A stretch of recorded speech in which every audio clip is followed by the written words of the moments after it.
Bismillahirrahmanirrahim. Madam President, Mr. Secretary General, Excellencies, friends, ladies and gentlemen, Madam President, many thanks for your words of felicitation.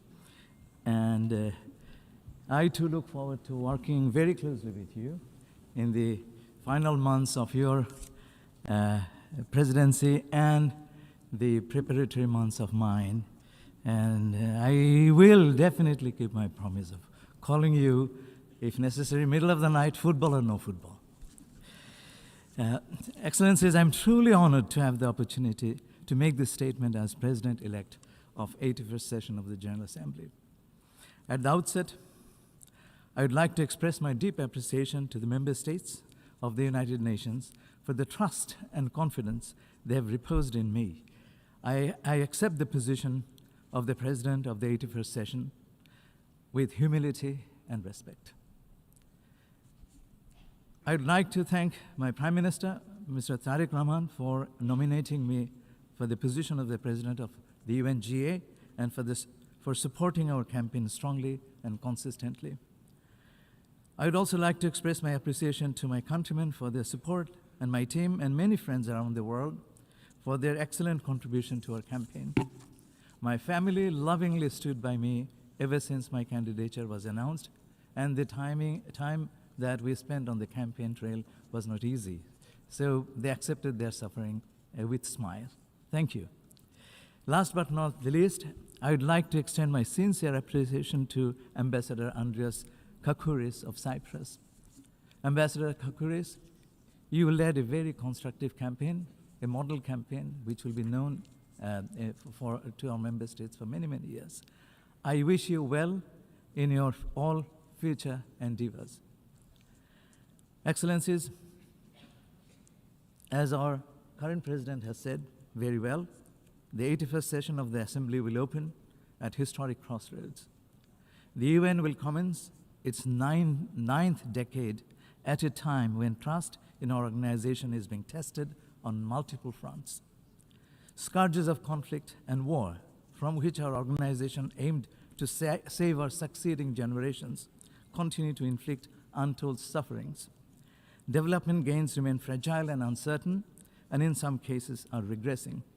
Despite advancements in human rights, we witness a general backsliding of certain rights and freedoms across the world and shrinking humanitarian space. All this is happening at a time when multilateralism has come under increasing pressure and our organization faces financial stress. Taken together, these challenges tend to undermine the public trust and confidence in the ability of our organization to deliver its promises. And this is a challenge that I will confront together with all of you. As I mentioned during the interactive debate, working with all of you, I envision addressing these challenges along 6 pillars of action.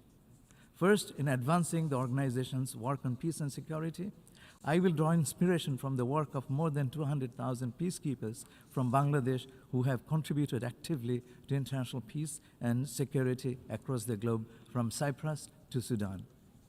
Building on my country's experience, I would uphold the Assembly's moral and political authority and champion a holistic approach to peacekeeping and peace building that prioritizes prevention and political solution, strengthens peace building, and protects civilians.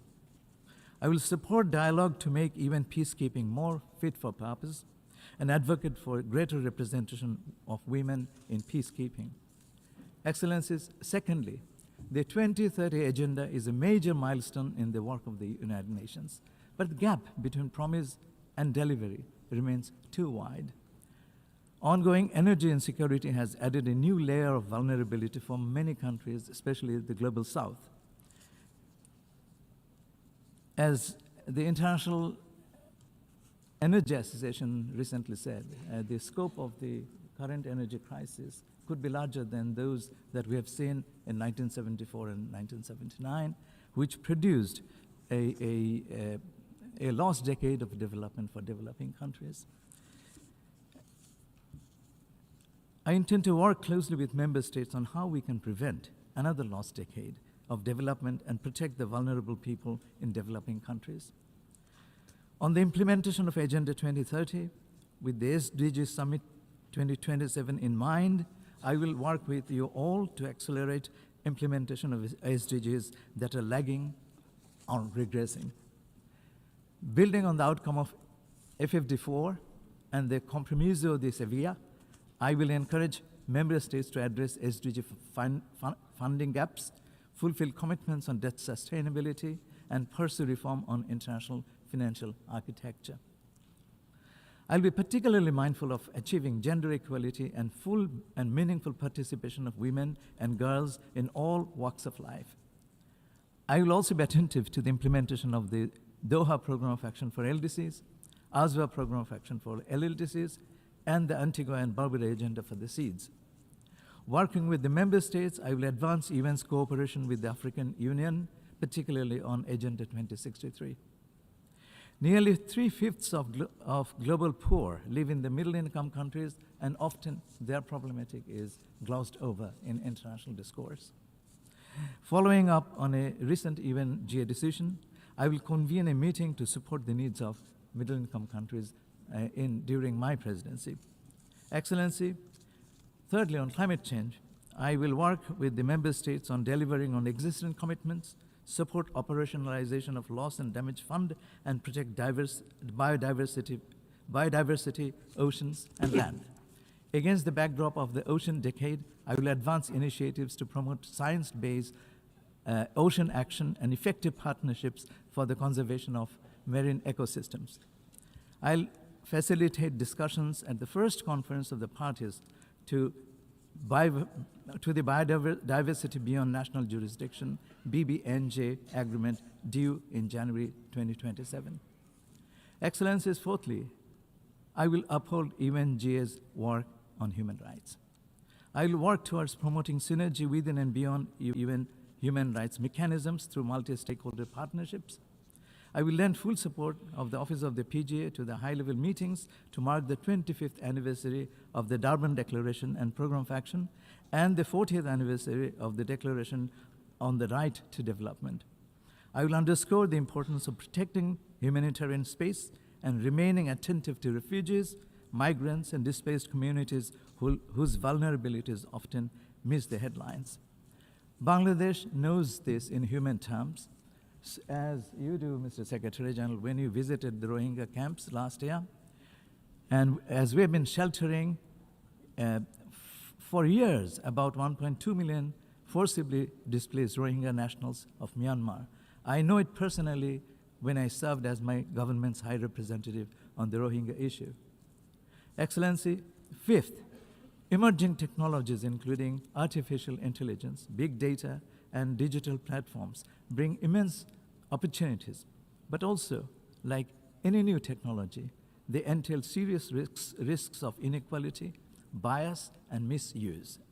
The question is not whether we will use these technologies, we will, but how we will govern them wisely and fairly and equitably.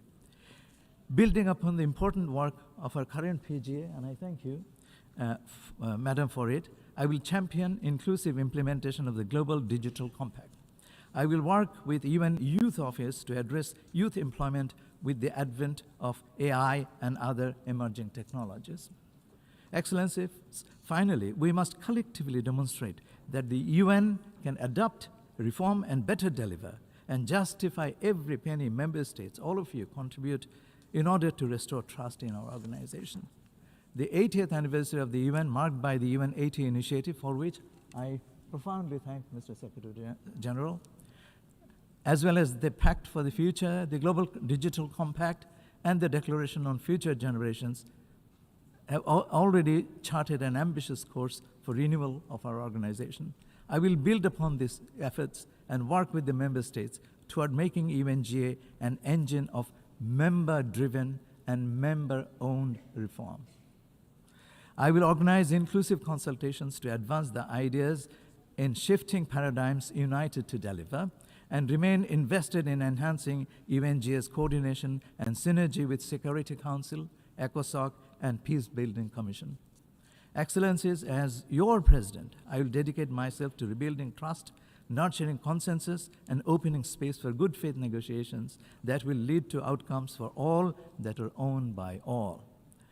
I will unfailingly uphold the UN Charter and conduct the work of the Presidency in full accordance with the Code of Conduct of the President. And I ask you to hold me to account on this. I'll be president of all of you. I will engage all member states in the course of my work. I will not let my personal views interfere with my work as the PGA. I will seek common ground without ignoring differences. I'll organize my office reflecting geographical, gender, and linguistic balance, something I promised during my interactive debate, and I intend to keep this promise.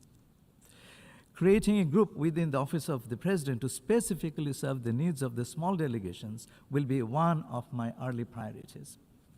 I will also hold consultations with the Secretary General on the organization resources for the Office of the President of the General Assembly. I call upon all member states to contribute to the PGA Trust Fund to help carry out the work of the Office of the President. I will work with all of you to ensure adequate long-term funding for a robust internship program. I will set up a dedicated communication team for effective outreach throughout my presidency. Finally, I don't consider the work of the President as one-off event, but as a continuum, and I made this point very clear during my interactive debate with you.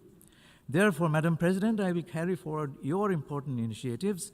In the coming days, I will remain in close touch with you for a smooth transition of our responsibilities, as you have very eloquently mentioned in your intervention. I'll be at your beck and call. Whenever you need me, I'll be there, and we will work together to make sure that the transition this time is one of the model transitions. I thank you all.